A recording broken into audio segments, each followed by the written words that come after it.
If you like to drive around and talk about the latest happenings, this is the channel you need. So subscribe and follow Carmentary. Hi everybody, welcome to another edition of Carmentary. Neil Hartmann is with you here, driving in my van again. Beautiful weather continues in Hokkaido. Fresh spring air. A little warmer today. It was cold the last week or so actually. There was snow falling outside of my house yesterday. It's been quite cold. Conditions in the mountains have been really good. Good springtime conditions. Fast snow, little resets. We're not getting the sandstorms that we often get in the spring. The sand from the Gobi Desert blows over when we get southwesterly winds. Recently the winds have all been from the north, so the skies have been incredibly crisp and clear. I have been making the statement recently to everybody I meet, and even I think I posted on Instagram, about how pollution-free the skies seem to be right now in Hokkaido. I felt the same thing in Shikoku when I was there earlier in April, the very beginning of April. Other people have been commenting on it too. Basically, China, we get a lot of, again, with any of those westerly or southwesterly winds, we get the sandstorms, but also with that comes PM2.5, which is, I don't know what that actually stands for. Pollution from the industrial sector in China blows all the way over here, and we get like a haze, like a whitish haze. So even on a blue sky morning, you'll wake up, be fresh and crisp and beautiful, and within a couple hours it will get hazy and it will stay hazy. How much of that is sand and how much of that is pollution is something I can't really make a judgment on, but there's definitely a pollution problem. And we are seeing a huge reduction in that. Obviously, that is through all the economic,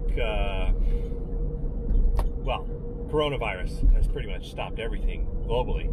And China has really slowed down on their production of whatever they produce over there. And frankly, I'm loving that aspect of it. It is so incredibly beautiful. And it's beautiful the whole day. I've never seen that. I mean, in all the time I've lived my life here, you'll get some beautiful days, and it's usually in the winter with the strong northerly winds when all the pollution and everything gets blown away, and it'll be beautiful from early morning till night, crisp, no haze. You can see as far as you can see. When the sun sets in the west, you look that way and the ridge lines of the mountains will be sharp, very visible, clean air. But it was rare. Now, it's a daily occurrence. And I think that is absolutely fantastic. If we can find a way to keep this new, clean economy functioning, wouldn't that be great? I want everything to go back to normal, just like everybody else. Like, boy, it'd be nice if we could just go back to normal. But keep these fresh, clean skies and this beautiful, beautiful planet. That would be so nice. So today's commentary is just a brief update on life in Hokkaido, Japan. Everybody watches the news, and I've been avoiding the news. I just did a quick scan right now to see what was going on before I did my commentary. This morning I went out to Niseko Hirafu to do a little shooting and filming on the mountain there. Beautiful spring conditions. The park is open up on the mountain. The groomers were fantastic. Did one run to the bottom, then went up and was shooting some scenics and stuff. And then I heard some people talking, and they were like, hey, I just heard from one of the patrol guys that the resort is closing down today. This is the last day. Boom, it's finished. So I have not confirmed that by any means through any reliable source, but I'll find out later today. If it's wrong, I'll put it in the comments or in the description. But that's what I heard. So then I get to the bottom and I talk to some other friends, and I just confirmed it on the news that looks like Japan is now declaring another nationwide state of emergency. About a week ago, or a little more, they declared a state of emergency for like 9 prefectures that were seeing a large increase in corona cases. And Hokkaido kind of went back to its, oh, we're back into the, you know, they weren't part of that, but they sort of jumped on the bandwagon and said, hey, we're seeing some increases too. We're going to go back to our sort of soft lockdown, as I like to call it. Sort of, it's not a strictly enforced quarantine or lockdown by any means, but they just sort of say, hey, please chill out, don't go out. Restaurants, bars, supermarkets, Costco, everybody is adjusting their hours. Now it seems like 6 p.m., 7 p.m. is pretty much the latest anything stays open. So shops are still running. You can still go get a coffee at Starbucks during the day, but if you go there late, they're going to be closed. Costco, same thing, closing at 6, and now they're not letting you bring guests in. You can only come in with your spouse or relative or something like that. This is Costco in Sapporo, so I can't speak for the rest of Japan, but that seems to be the situation. So maybe this new announcement that is coming out today is going to really sort of, you know, put the lockdown into a little stricter state. It doesn't sound like it's going to be a, you know, you can't leave your house kind of situation yet. Japan may still be a ways off on figuring out how to do that, but maybe this has influenced places like ski resorts to give up the ghost. I think they kind of want to shut down anyway, to be honest with you. There are so few people up on the mountains. It's empty. It's basically people who have seasons passes. Those are the only people up there, as far as I can tell. It's lots of locals. Everybody's got season passes, so they're running the resort and spending all that money, you know, just for people who already pitched in and paid, you know, and I'm sure it's just killing the resorts. I mean, it's killing everybody, but, you know, there's a lot of money to run those piston bullies and do all that grooming every night, and I think they were really looking for a good reason to shut down. They already had a good reason to shut down. I'm surprised they didn't shut down earlier, but this may be the end of our spring lift accessed skiing and snowboarding. So that's the situation on the mountains. As far as life in general, as I look around, farming season in Hokkaido really starts kind of right about now. All the farmers are out on their tractors and they're tilling the land. Some already I saw spraying crops and doing other things. Some things may have already been planted, and that is going to ramp up over the next few weeks. Obviously, you still got to feed the country, and with maybe import lines being affected, yeah, we need to support the farmers. I may be out there looking for a job at a farm pretty soon at this rate. As far as the tourism industry and the work that I'm involved in, boy, is it quiet. Normally around this time of year, I start getting phone calls and emails about projects coming up in the summer, whether it's a TV commercial or you know, some kind of new promotional activity for some city or town or whatever. Nothing. No emails, no messages, no phone calls, nothing. And every time I do get a phone call, it's from a friend, and they usually are the bearer of like bad news.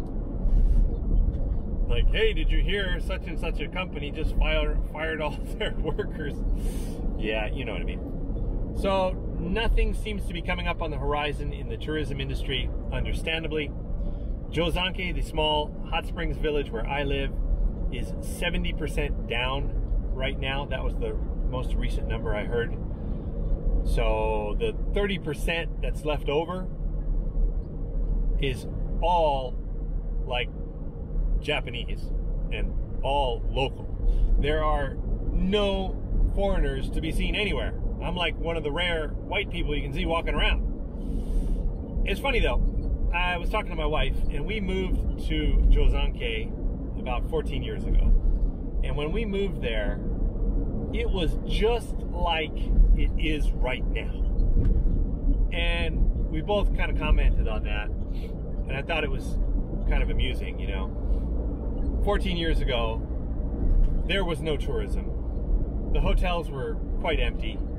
It was dead. There was no one walking around. But there was no pandemic back then. It was just normal life. So it really has been in the last 14 years that the tourism has, you know, truly skyrocketed in Japan. And we had become so accustomed to seeing people from all over the world come and visit, and the hotels were full, and buses were coming in, and people were walking around, and we were selling ice creams and coffees. And now all that has gone back to life as it was 14 years ago. Except this time, at least back then, you had the hope that if we did something as a business or as a town or community, that people would show up.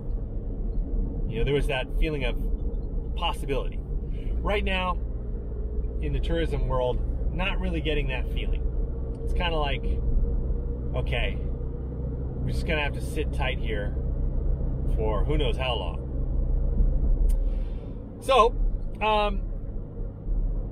that's the situation in the mountains, situation in the city.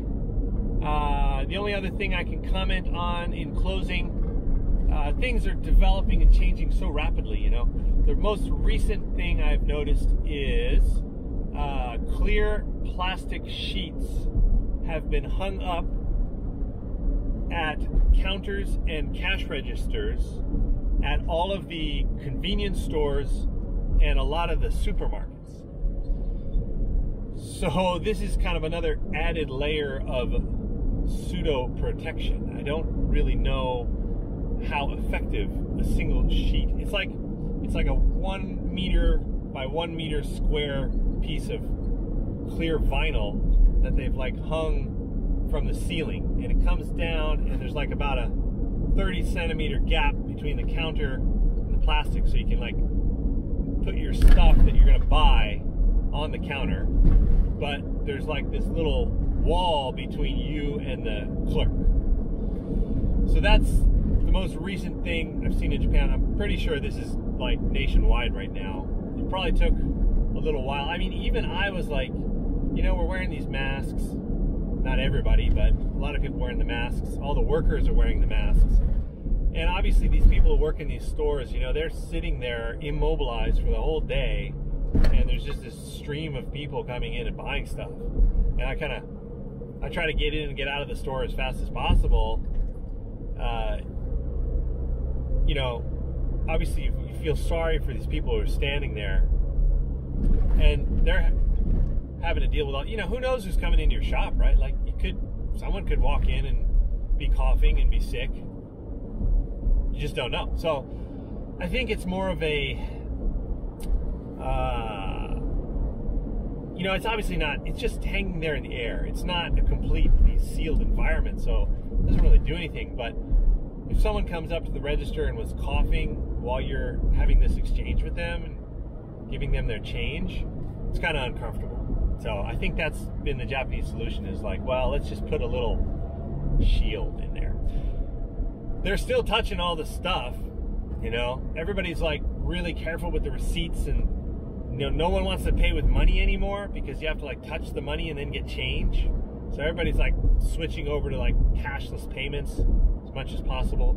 Even the credit cards, like no one wants to touch anybody's credit card, so they're like, just stick it in there and there's the button. So that's the most recent addition to life in 2020 here in Hokkaido. All right, I hope that was an informative update, and I will keep those coming as well. Try to keep some more inspiring, non-news related topics coming as well on Carmentary. Yeah. So YouTube also gave me the opportunity to turn on a thing called memberships. I haven't done it yet, but I'm working on it right now.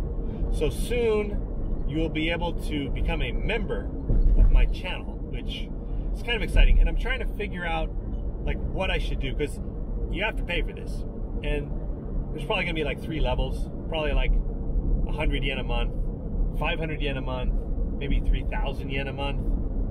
That's translate to like $1, $5, and $30. And I'm trying to figure out what I can do for people who are big fans and want to be a member of the Neil Hartmann One Films community.